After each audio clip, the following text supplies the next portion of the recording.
Nitin Yahoo کی بقا کا مسئلہ ہے. ان مذاکرات کو ہر صورت ڈیریل کرنا ہے. ٹرمپ کو ان مذاکرات کو کسی بھی صورت بچانا ہے اپنے لیے اور پورے دنیا کے امن کے لیے. اور ایران کو بہت اچھا موقع ملا اور ایران اس میں اتنا کوآپریٹ کر رہا ہے, حالانکہ اس نے کتنے زخم کھائے ہیں, اپنی لیڈرشپ کو کھو دیا, جی اپنے لیڈرشپ اور ایون اس کی جو پراکسی ہے جسے جو سمجھا جاتا ہے اس کی پراکسی حزب اللہ, حوثی, وہ بھی بڑا کوآپریٹ کر رہے ہیں. وہ بھی کہہ رہے ہیں کہ ہم کسی قسم کا کوئی حملہ نہیں کریں گے. بالکل ایسے ہی ہے. امریکہ ایک اسرائیل کو نہیں سنبھال پا رہا اور ایران سے جتنے بھی پیار کرنے والی جو ان کے دوست ہیں, ان کے گروپس ہیں دنیا بھر میں, انہوں نے حملے روک دیے ہیں اور انہوں نے کسی طرح کا ریئیکشن دینے سے انکار کر دیا ہے. ابھی حزب اللہ نے صرف اتنا ہی ریئیکشن دیا ہے جو کیلکولیٹڈ بالکل جو ہے, جتنا کیا گیا ہے لبنان کے اندر اتنا ہی دیا ہے. اور حوثی جو ہیں چونکہ اب براہ راست کسی کامبیٹ سچویشن میں نہیں ہے کسی اور ملک کے ساتھ, تو وہ وہاں پہ کوئی نہ لڑ رہے ہیں, نہ باب المندب بند کر رہے ہیں, اور نہ اب کسی قسم کی جو ایریل فائرنگ ہے وہ کر رہے ہیں. تو اس سے پتہ چل رہا ہے کہ ایران بہت زیادہ ان مذاکرات کو سنجیدہ لے رہا ہے, اس میں تعاون کر رہا ہے,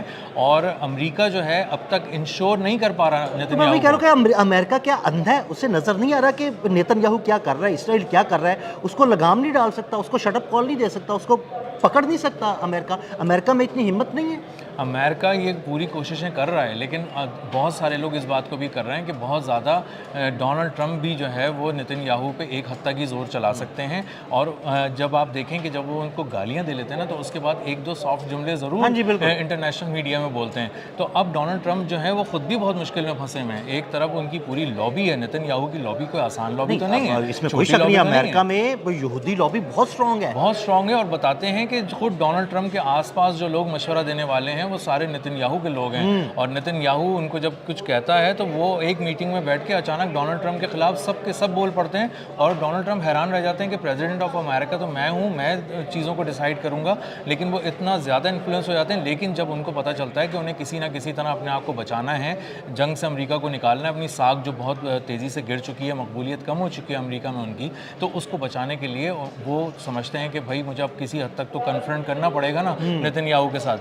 تو اب وہ بہت ہی نازک موڑ پہ کھڑے ہیں, تلوار کی دھار پہ چل رہے ہیں اس وقت ڈونلڈ ٹرمپ. ان کو ایک طرف نتن یاہو کو روکنا ہے, روکنا کیا ہے, لگام ڈالنی ہے, پٹا ڈالنا ہے, اس کو بے قابو ہو چکا ہے, ان کا اپنا پالا ہوا جو ہے وہ وہی اس پہ بھونک رہا ہے. بالکل. تو جے ڈی وانس نے آج یہی تو کہا, جے ڈی وانس نے کہا تم ہمارے ٹکڑوں پہ پلتے ہو, ہمارے ٹیکس پیئرز کے پیسوں پہ اپنے دفاعی نظام کو چلا رہے ہو, تم نے جتنے میزائل روکے ہیں ایران کے اس پوری جنگ کے دوران وہ سارا ہمارا ہی تو ہتھیار کا سسٹم تھا, دفاعی سسٹم بھی ہمارے تھے. تو تم ہمارے ٹیکس پیئرز کے پیسوں پہ جب پلنے کے بعد جب ہمیں آ کے دکھاتے ہو, ہم پہ حملہ کرتے ہو اور ہمیں ڈکٹیٹ کرنے کی کوشش کرتے ہو, تو یہ نہیں چلے گا, تم ناقابل اعتبار ہو. اور یہ جملے اگر رسمی طور پہ بھی امریکہ بول رہا ہے نا, تو بہت بڑے جملے ہیں, یہ لکھے جا رہے ہیں, تاریخ کا حصہ بن رہے ہیں. آج سے 50 سال بعد جب لوگ اٹھا کر کاغذوں کو دیکھیں گے تو وہاں پہ جے ڈی وینس نام کا ایک سابق امریکی نائب صدر, اس کا بیان ملے گا کہ تم ناقابل اعتبار تھے, تم خون بہا رہے تھے, تم ہر مسئلے کا حل گولی سے, بارود سے تلاش کر رہے تھے, لوگوں کو کاٹ پیٹ رہے تھے. اور یہ ایک بہت بڑا بیان ہے کیونکہ یہ ابھی دنیا کے سب سے بڑے سیریس لوگوں میں سے ایک ہی ہیں جے ڈی وانس. تو اگر وہ کہہ رہے ہیں تو بہت بڑی بات ہے. اب معاملہ یہ ہے کہ یہ اسیسینیشن جو پلاٹ سامنے آیا ہے نا, اس کے بعد بہت سارے لوگوں کو اب ریورس گیئر لگ سکتا ہے اور بہت ساری چیزوں کو بریک لگ سکتا ہے, بہت ساری چیزیں خطرے میں پڑ سکتی ہیں, سامنے آ سکتی ہیں. اب اندازہ یہ ہو رہا ہے کہ اگر امریکہ باقر غالباف کو کہیں بلا رہا ہے, عباس عراقچی کو کہیں بلا رہا ہے, تو اگر وہ اپنی حفاظت خود نہیں کر سکتے, بالکل ان کی حفاظت کی ذمہ داری کون لے گا؟ جی, اگر امریکہ نہیں لے رہا اور ان کو خود ہی کرنی ہے, تو پھر وہ اپنی پسند کے مقام پہ آئیں گے جہاں وہ سمجھیں گے کہ وہ محفوظ ہیں, اور وہ جہاں وہ سمجھیں گے کہ ہم وہاں پہ جانے سے ہم اسرائیل کو جہاں سنبھال سکتے ہیں ہم وہیں جائیں گے.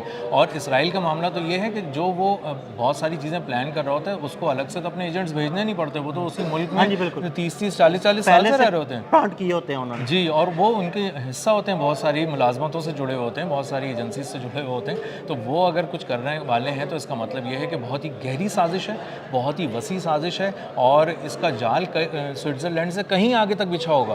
اور اگر ان کو بچنا ہے تو اس کا معاملہ یہ ہے کہ اب بہت ساری چیزوں کو دیکھ کر, ریویو کر کے, بہت سوچ سمجھ کے, بہت ہی فہم کے ساتھ اب ڈیسیجنز لینے پڑیں گے ایرانی قیادت کو. اور اب بہت سارے معاملات میں بریک لگے گا. اور اب اگر کوئی کہے گا نا کہ آپ جائیں اور بات کریں تو ایران کا ڈیلیگیشن 10 دفعہ سوچے گا، اور لیری جانسن کو آپ بالکل بھی غیر سنجیدہ نہیں لے سکتے.